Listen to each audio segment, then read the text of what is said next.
philangnya philak dan philak kelada cùng với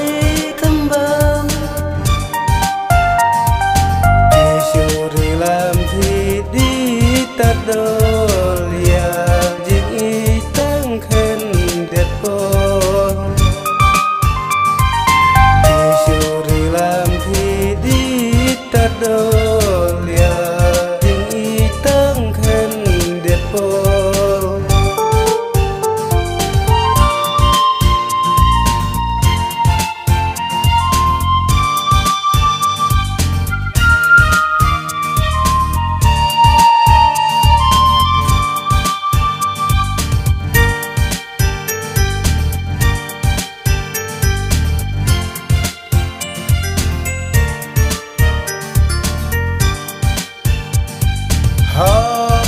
ya phi nga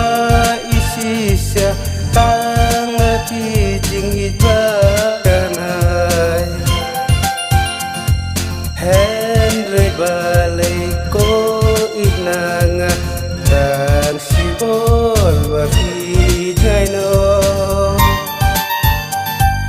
Henry balai ko inanga dan si bol wa phi jai no Onda philangnya philak dan philak kelada cùng với kembang Kisuri làm thì đi tắt đôi ya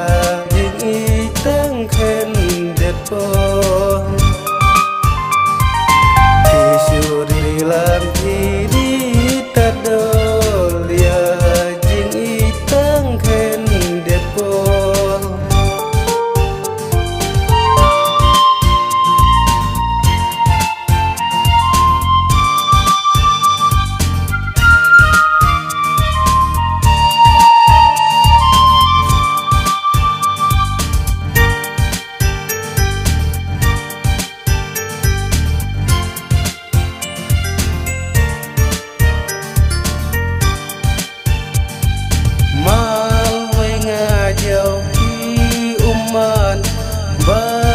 tang ki jing khang lan